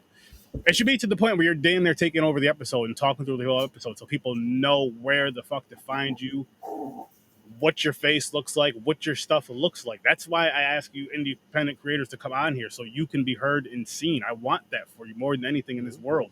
I appreciate it. So that's why I say that, and that's why I love when you guys come on here, you guys talk, and I love when you guys do the banter and the fun stuff, because then it's like, oh, like, these guys are fun people. And then people won't be scared to reach out to you to ask you guys questions about, hey, like, where can I buy Vengeance 1 and 2? Which that is a real question. Where can I buy Vengeance 1 and 2? The Indiegogo campaign is still up in demand right now. So just search for Vengeance 2 Bloodlines and you'll see it. Nice. Perfect. Real quick, Jason, see the picture of Aaron right there next to the water, the big one? Yeah. So that is the camp, and that's Right. the boathouse. And where Right, he there's the is, boathouse. if you go about 5 feet to his left, is the tree branch where the mother pulled it down and looked at the counselors when they were swimming. Mhm. Right Oh, where he nice. is there. Yeah, that's how many times I've been there. I recognize the rocks and everything. That's awesome. And Yeah. not too far over from the right is the boat. Yeah, right around the bend. And right off his left shoulder, if you go 45 to the corner of the picture, that's where Ari Lyman came out of the water. And when you went there, when Ari was there, he was in the water with no shirt, right where it was, the number 6 boat. Oh, You know? nice. Yeah, so awesome, dude. Yep. Oh, Ari's fun. Now, Ari's a now, fun by guy. any chance, might you guys happen to be, you know, Nightmare on Elm Street fans? Yeah. You know, Yeah. would you guys want to do something? Again, Like this is how? Carol. 'Cause Jason we kind of did. Jason A couple did. did, of we us did. would like to see this. Have you seen Nightmare on Elm Street Up All Night? I have No. not. I'm gonna Go though. watch About that to. one. That was we made that one. But I'm That's telling it. you right now, we are going to review it because I am putting Yeah. together a fan film wheel for Thursday nights. Again, once all this stuff is over with, and it's funny you mentioned Nightmare on Elm Street, Worst Damn, and Jason, because that was like one of the ones I was looking up on YouTube, and I was like, oh, there's quite a few of these that I gotta throw on the wheel. And it's perfect on YouTube because then it makes it easy for everybody to watch it that wants to review it, or just watch and be in the comments and all that fun stuff. So Yeah, that one. So the people who made Vengeance 1, they're the ones who made Nightmare on Elm Street Up All Night. And then Matt Shaw, he's this very famous writer from the UK who's got this sick, fucked up, twisted mind who does really weird, nasty shit and Books. like in his books. Yeah. People love him. But he wrote that one. And then Jeremy Brown, who directed Vengeance 1, directed this one. And I play Freddy in a couple scenes, like for the special effects and all that. Mhm.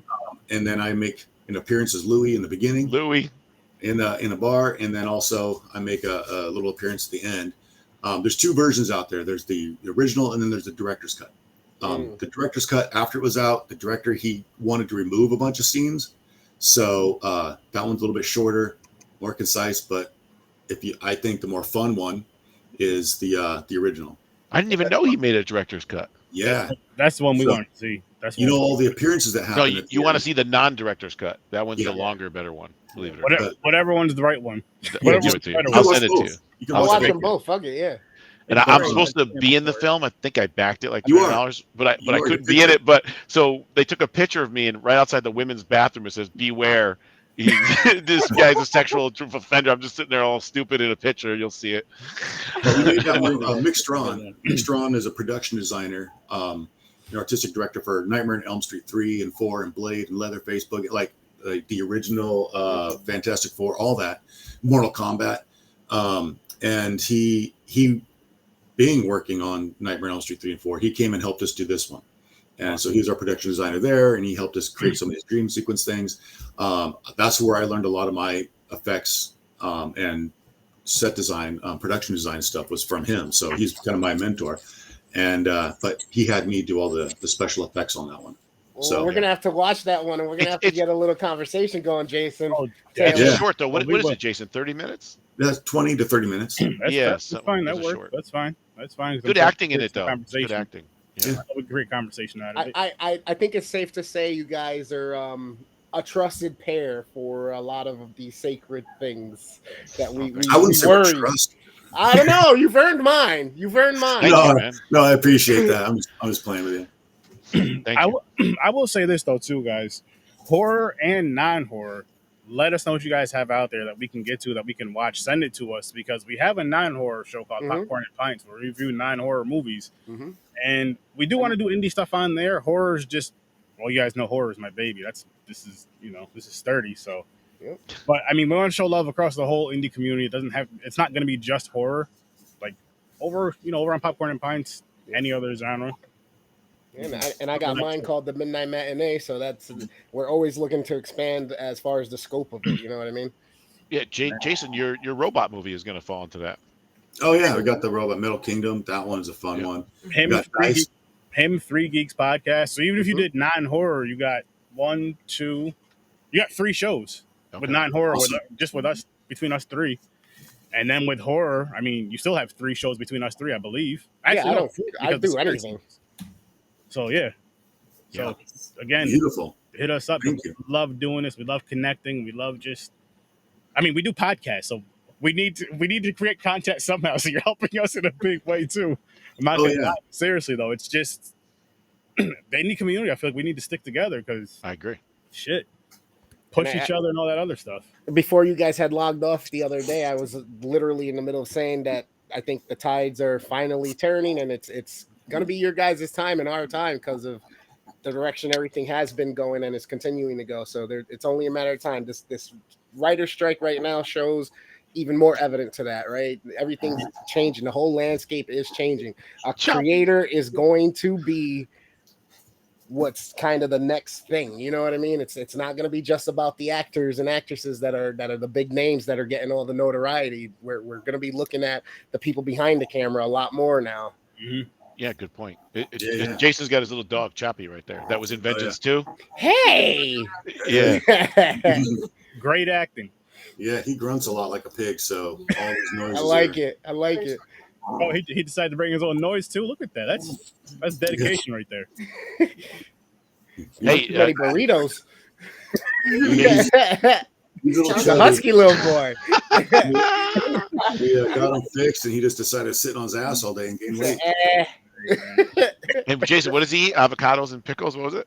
Yeah. Wow. It was no. What'd you say? It was. I forgot what I said. Pickles. Kale or kale, pickles, granola, or something. I don't know. He said he got it from the Spanish family, and I said, "Oh, he's gonna go from like beans and rice to eating fucking kale and something now, whatever the hell." And, we were laughing. I wish my diet was that good. Kale and. Hey, Jason, Naomi, 25th. Are you guys shooting 259 on the 25th? Yes. Yes. You need to put tattoos on me at some point on the 25th. All right. Well, we'll make it work. Okay. Cool. Yeah. We'll figure it out. Aaron, I'm going as this Cuban dude. He's got tattoos up his neck, on his hands, on his arms. I got blue eyes, got the beard, got the grills going for this part, and I need them to put the tattoos on me. Are you still going to try to be left-handed? Did I say that? I did say that. Yeah. Fuck yeah, bro. Oh, no. Sorry. I'm sorry. No, dude. I want to be different. You're right. Left-handed. Peter's coming in like, oh, I'm going to get contacts. I'm going to get tattoos. I'm going to get all this. I forgot what's left-handed. left-handed. I'm going to be fucking left-handed, so I'm a different character. And I'm like, no one's going to know you're left-handed or why that. Like, just going to be a bad shot. Hey, I'm going to know. It's just going to be a I'm bad gonna know. shot. I'll tell motherfuckers in interviews, hey, notice me left-handed there? I'll be like Kaiser Soze at the end when he's walking, remember? Yeah, man. Oh, man. Just to add some twist to it. Sorry, guys. I was like, really, of all the things, like you got a lot of brilliant ideas, but then I'm going to be left-handed for no reason other than I don't this even character in remember my that. head is left-handed. I was probably stoned or something. I don't even remember that. Yeah. All right. Yo, when you're high, you come up with some crazy ideas. Thanks, what was that? Oh.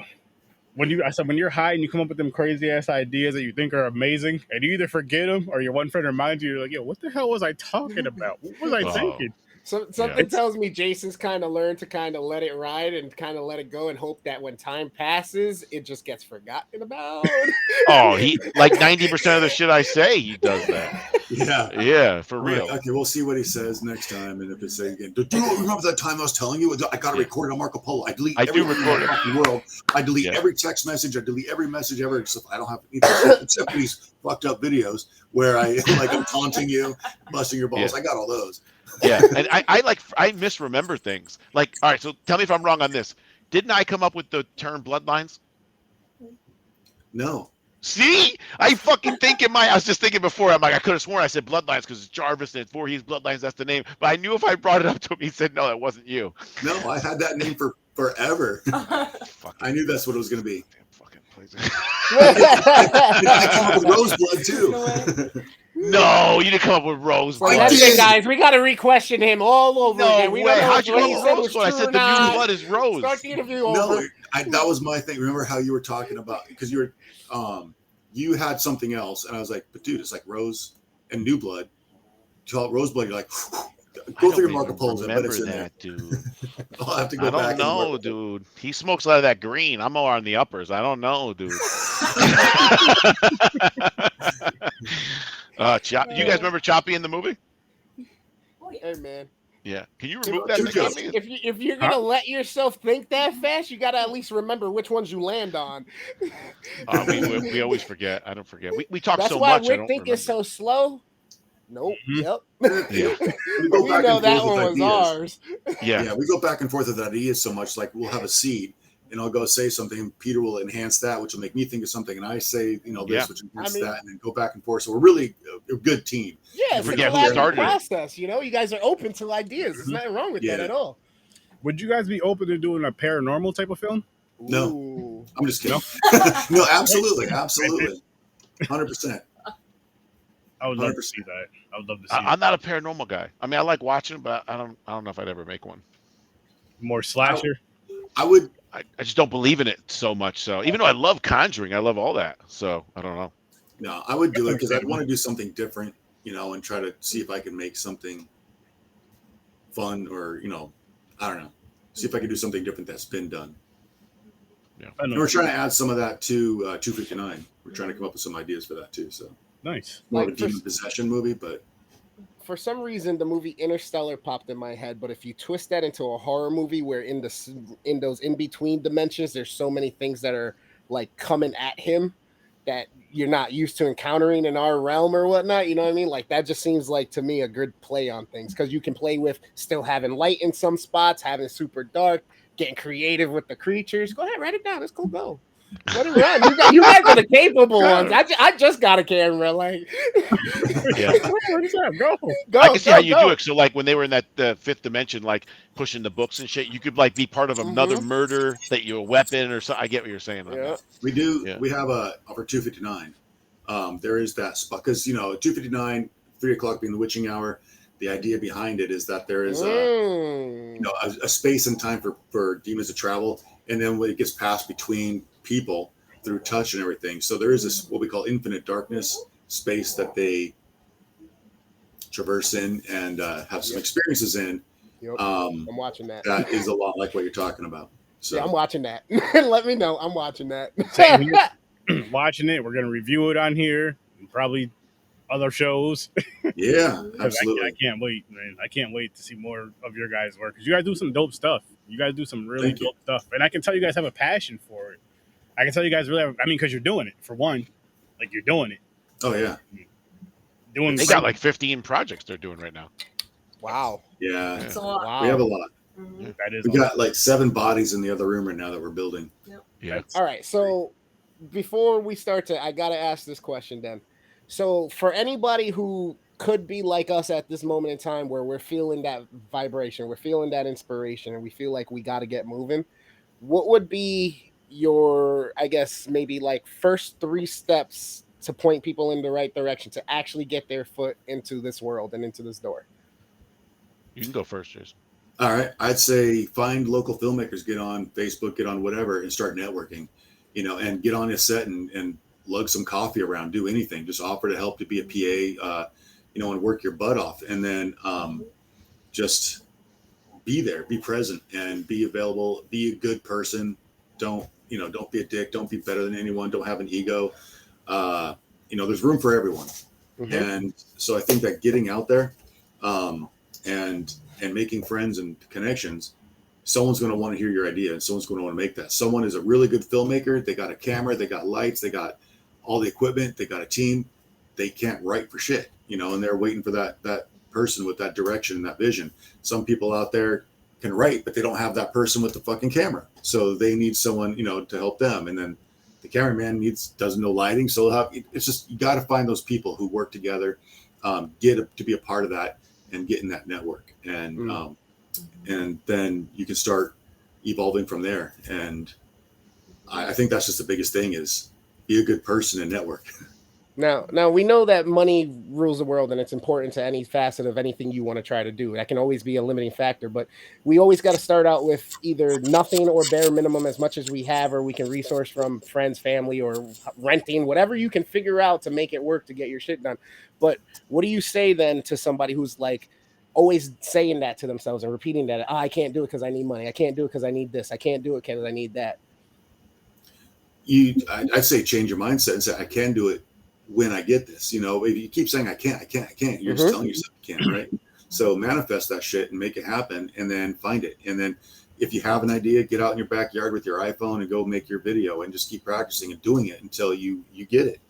And I mean, if we said we can't get CJ for Elias, I guess we won't try. We can't get Steve Dash because he's in Florida. I guess we won't try. If I listened to the director the first time when I said, hey, I'm interested in auditioning for Jason for this role, and he told me, oh no, we're only hiring local. Okay, I guess I can't.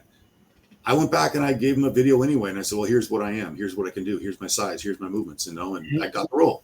And if you keep telling yourself you can't, you can't. So, and there's going to be plenty of people who tell you in your life, your friends, your family, haters, they're going to tell you can't. Fuck them, show them you can't. And then let them, show them why they need to believe in you. So I'm the same as him. I do it kind of backwards. Jason will say I'm like a reverse engineer guy.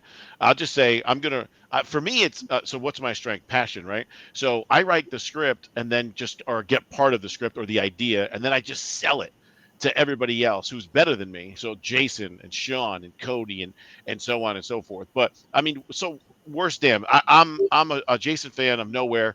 I'm part of Voorhees. I leave Voorhees. Jason hits me up at Mad Monster. Hey, and this is kudos to Jason. They tried to make it. They couldn't do it. Jason found somebody he thought could make the money, so he went and got him, right? So in this case, it's me. So then with me, I'm just a prisoner on vengeance, right? I'm like a nobody. I'm not part of the script or whatever. And then everyone's like, you're not a writer. You're not a director. You're not anything. And that's what everybody said. And I'm like, fuck it. I'm just going to do it.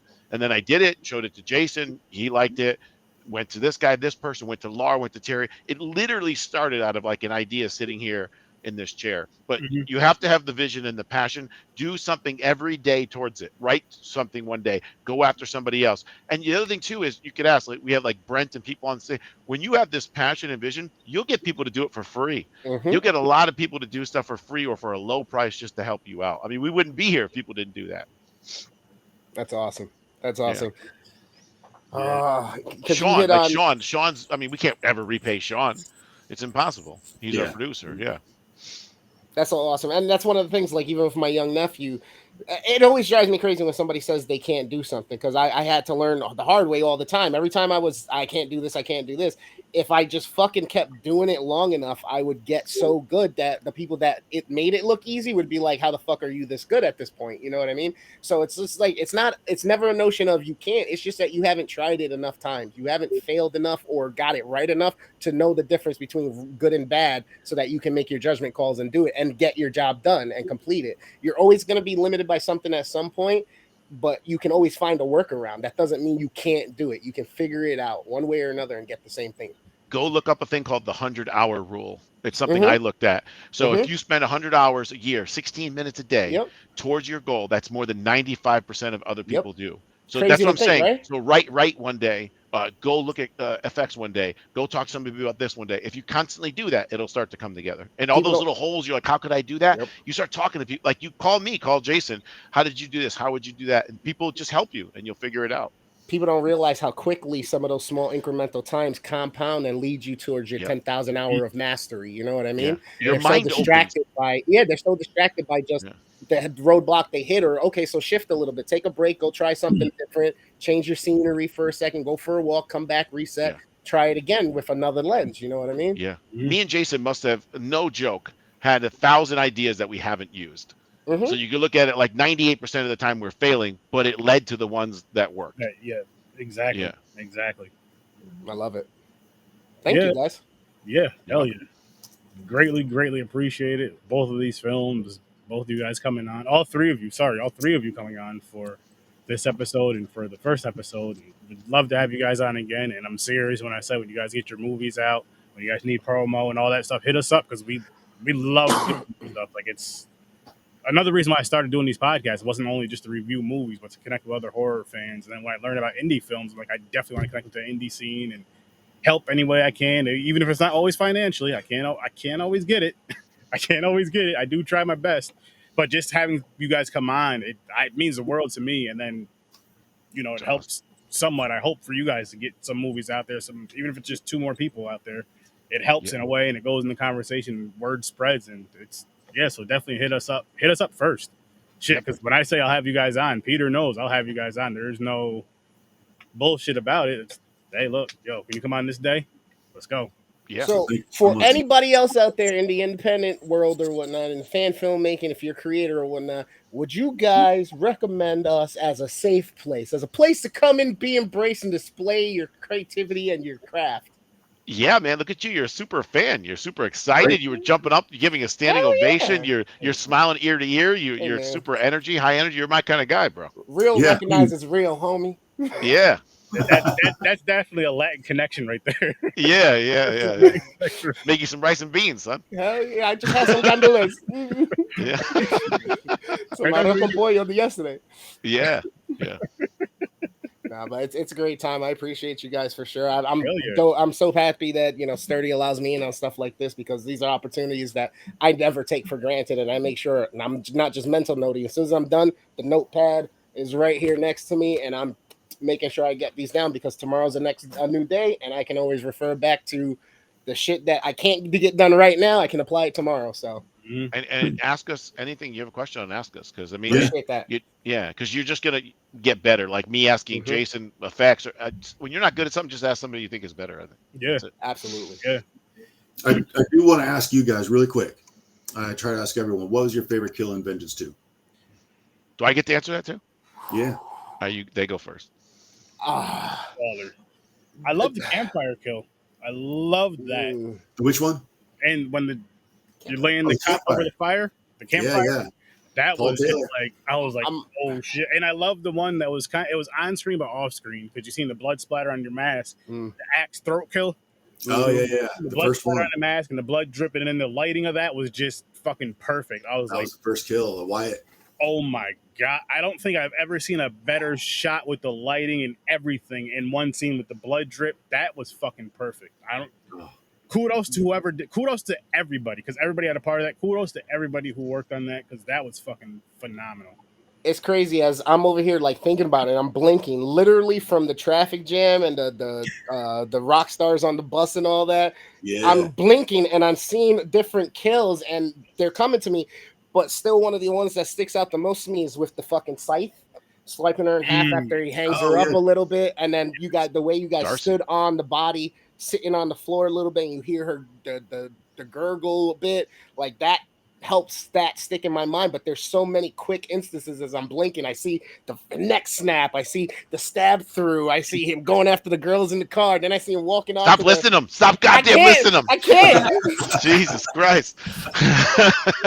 All right, mine. Well, I got two. One, secondly, is Danny, because we did a thing called the Golden Ticket, where when you bought a Vengeance 1 Blu-ray, I went online and found the old golden ticket from Willy Wonka, and we changed it to say like Vengeance or whatever. So whoever opened that one won a spot in Vengeance 2. that Jason gave away, and Sean paid for them to fly out. So seeing her die, and she's such a great person. You could ask these guys. I met her at a convention once. That was great. But number one is right before that or right after that, the dude with the chainsaw, and he goes to put his head down. He gets his hand in the way, and he takes his fingers off, and then he takes his face off, and he pulls it back. It's kind of reminiscent to the liquid nitrogen. That to me, that was a great shot. You say that, and I think Texas Chainsaw Massacre because his face gets cut off. Yeah, that too. But And the I'm way like- Jason grabbed him, kind of like Kane grabbed the girl. And smashed Yeah, him. yeah, So you got Jason X and that. There was yeah. so, and Jason, again, you never knew that, Jason, right? What? I never told you that was my favorite. No, you never told me that was your favorite. Yeah, it seemed like I always like people suffering, and he was suffering for sure. Oh shit! Yeah. Yeah. I mean, that whole sequence, that's where, for me, the boathouse on the movie just like goes, and or even the roadblock, but from the boathouse. But when it gets to, I wait for that cabin scene when Jason breaks that door down, stabs and pulls that implant out of the girl's boob, and then stabs with the arrow into the door, and then smashing the face in the glass table, the chainsaw, like one after another with that music. That's just one of my favorite scenes. And the way the camera's moving is excellent too in that shot. Because you figure you're confined, you'd have these stiff shots, but you don't. It's just man.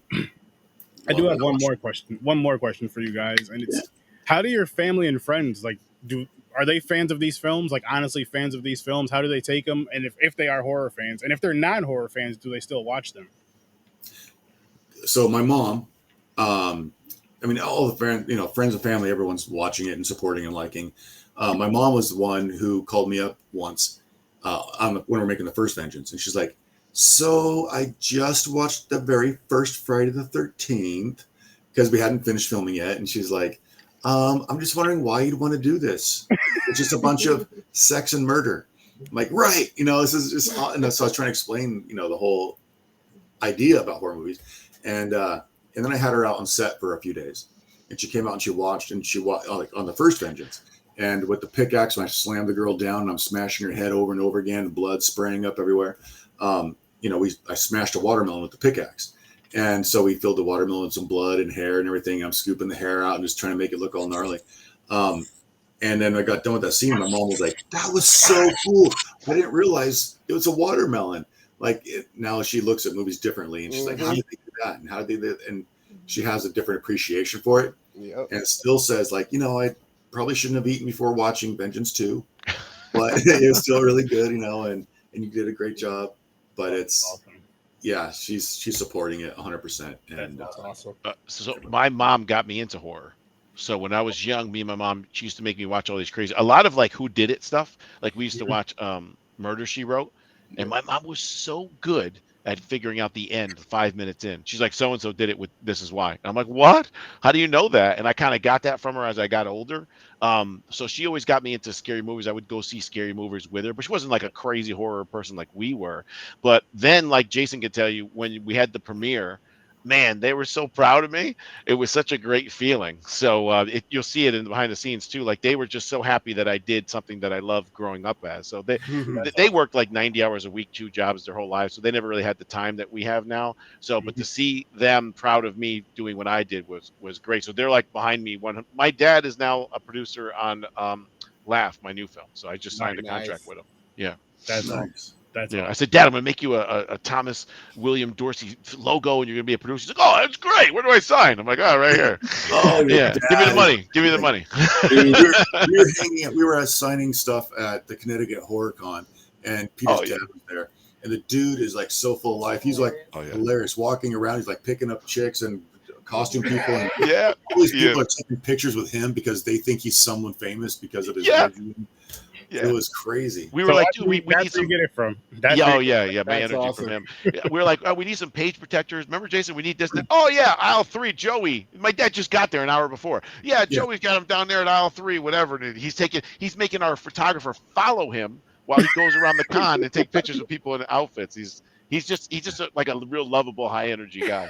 I love how you say he just took over. Look, he took over. He just took over. My son hired you and he's paid you, but you're coming with me. He took Caban around and took pictures everywhere. I got back and Caban had like 50 photos from my dad. The chocolate in his back pocket just in case you said something. Like, don't let you get it. Yeah. And he's 79. He has Jason. He has more energy than most guys that are 40 years old. More energy than me. Yeah. Yeah. Yeah. Drooling out here with my Yeah. kale. Yeah. Well, I make fun because Jason, I'm like, bro, we got this thing. We landed Lar, we landed Terry, we landed everyone. Sean's building a house. Everything's fucking great. That's fucking awesome, bro. I'm so Oh, excited. no, that's really cool, man. I That's like how it. he'll be. Just low energy. Shooting these sequences have such physical toll. Oh man, Moose Tracks ice cream and no, I went to the gym for like 15, 17 years for a while, and I was trying to get all big and everything, and I just a lot of weightlifting. But then once I started making these films, it started slowing down, and I just didn't have time. I haven't been in the gym in like 3 years. It's V1, you had that home kit you were messing with a little bit, right? No, I got the home kit now. I bought it for Yeah. Roseblood, and I Or started maybe that's what it was. trying to get back in shape for Roseblood because playing Kane. So I was working on that a little bit, but I never got back to the right size because then someone had me building some props for Roseblood and doing some stuff. Plus we're old. We don't get as big as we used to get. Right. Yeah. Well, I get fat, but that's about it. That. So yeah, I mean that's it. It just really got lucky that I worked 17 years before that and kind of built my way up a little bit. So. Oh wow, nice. Yeah. Listen, Awesome. people, if you haven't seen this movie yet, Mm-hmm. it's right on YouTube. There's no excuses. There's no excuses. Great. Vengeance Got to 2. sign in. Got to prove you're 18 though, because Go right in. And violence and nudity. Yep. But seriously, go check that out. All their links are in the description. Make sure you check that out. Check out Worst Damn Gamer. Check out 3 Geeks. Check out Horror Research 30. Check out more indie stuff, guys. Check out a lot more indie stuff, especially now with the times, the way that shit's going on, the way it's going on. Show some more love to indie. But we're going to get on out of here. Because remember, the next indie great might just be you. Yeah. Go give it a shot. Yeah. Give it a shot, people. Peace. I'll see you Peace, next Thanks so much, guys. Good night, guys. Peace. Appreciate you. Thank you.